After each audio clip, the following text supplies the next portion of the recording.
suci menurut Matius.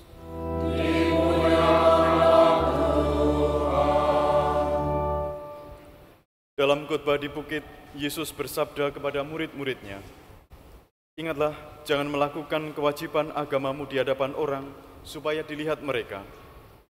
Karena jika demikian, kamu tidak beroleh upah dari Bapamu yang di surga.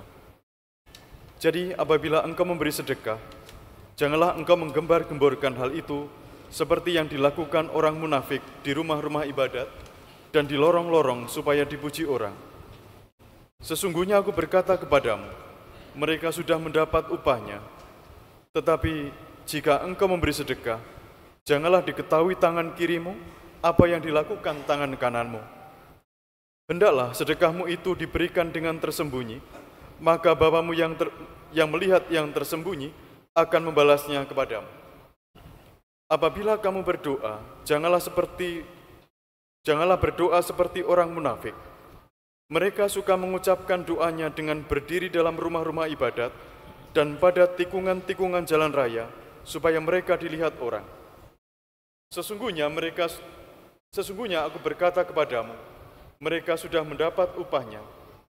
Tetapi jika engkau berdoa, masuklah ke dalam kamarmu, tutuplah pintumu, dan berdoalah kepada Bapamu yang ada di tempat tersembunyi. Dengan demikian, Bapamu yang melihat yang tersembunyi akan membalasnya kepadamu.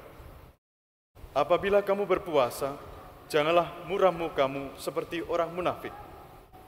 Mereka mengubah air mukanya supaya orang melihat bahwa mereka sedang berpuasa. Sesungguhnya aku berkata kepadamu, mereka sudah mendapat upahnya. Tetapi apabila engkau berpuasa, minyailah kepalamu dan cucilah mukamu, supaya jangan dilihat orang bahwa engkau sedang berpuasa, melainkan hanya oleh Bapamu yang ada di tempat tersembunyi. Maka Bapamu yang melihat yang tersembunyi akan membalasnya kepadamu." Demikianlah sabda Tuhan. Terpujilah Kristus.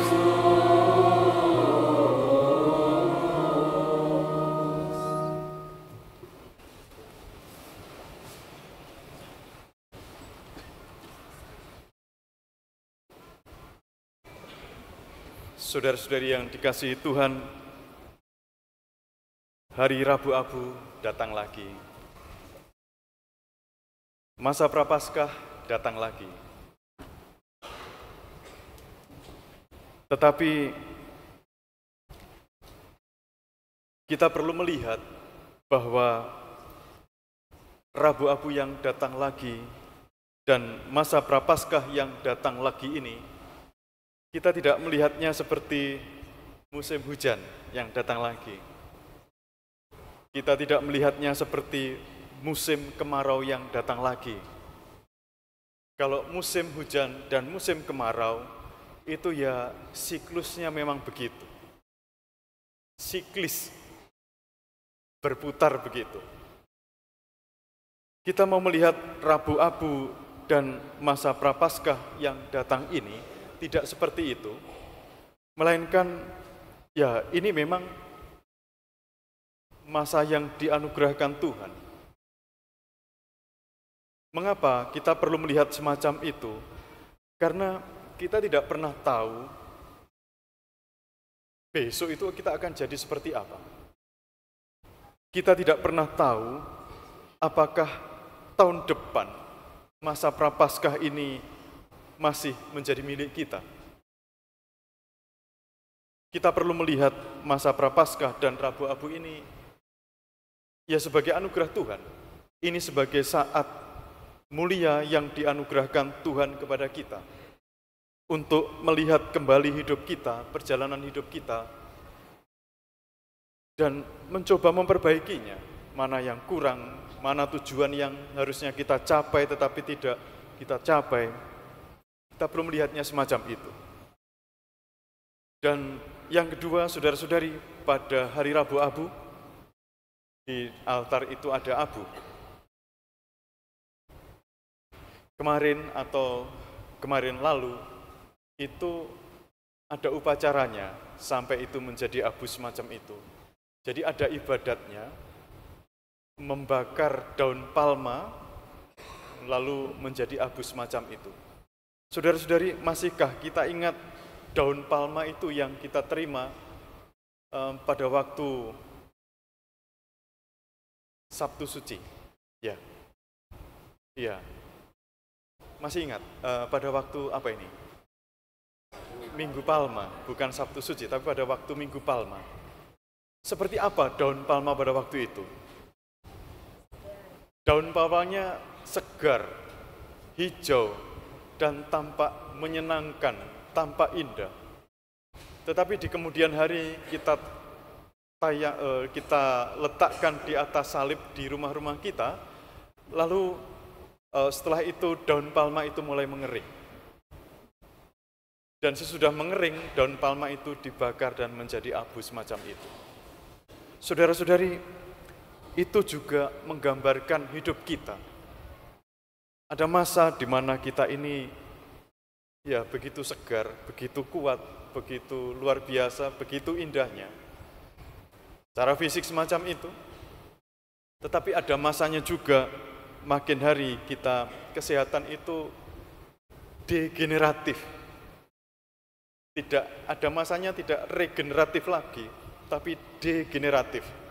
Mungkin ya di usia-usia tertentu itu sudah tidak bisa memperbaiki lagi, sel-sel tidak bisa memperbaiki diri lagi. Ada masa semacam itu. Dan nanti ada tanda-tanda mungkin sudah mulai linu-linu macam itu. Itu tanda-tandanya. Seperti daun palma yang kering itu. Lalu ada masanya semuanya selesai dan menjadi abu. Seperti yang dikatakan di sini, dari abu kembali menjadi abu. Itu gambaran hidup kita, saudara-saudari. Tetapi kita juga boleh bertanya, kalaupun hidup itu dari abu lalu menjadi abu, dengan api mana kita dibakar? Dengan api yang berasal dari Tuhan atau dengan api yang tidak dari Tuhan? Dengan api mana seluruh hidup kita ini dibakar? Apakah dengan api yang sungguh-sungguh berasal dari Tuhan atau tidak? Kita juga bisa merenungkan hal itu. Artinya ini berkaitan dengan tentang bagaimana kita menghabiskan hari-hari hidup kita. Dan kalau belum, saudara-saudari, maka ya sekali lagi ini kesempatan bagi kita untuk bertobat di masa Prapaskah ini. Ada hal-hal yang bisa dilakukan pada masa pertobatan yang disebutkan dalam bacaan Injil tadi tentang menjalankan kewajiban agama, tentang sedekah, tentang puasa, tentang doa. Itu hal-hal yang bisa dilakukan dalam masa Prapaskah ini, masa tobat ini. Walaupun juga bisa diperluas. Masa tobat adalah saat saya sungguh-sungguh setia dengan janji saya. Masa tobat adalah ketika saya makanan nggak enak, tapi ya sudah, saya memakannya dengan penuh syukur. Itu bentuk-bentuk pertobatan. Masa tobat adalah ya sudah, ketika capek bekerja, tetapi masih punya waktu untuk anak-anak. Itu bagian bentuk-bentuk pertobatan kita. Dan yang penting, saudara-saudari, apa yang hakiki, itu adalah biasanya tidak terlihat di mata. Dan kita melakukan semuanya itu dengan hati yang benar untuk Tuhan, dan itu sungguh-sungguh menjadi pertobatan yang bermakna. Tuhan memberkati kita.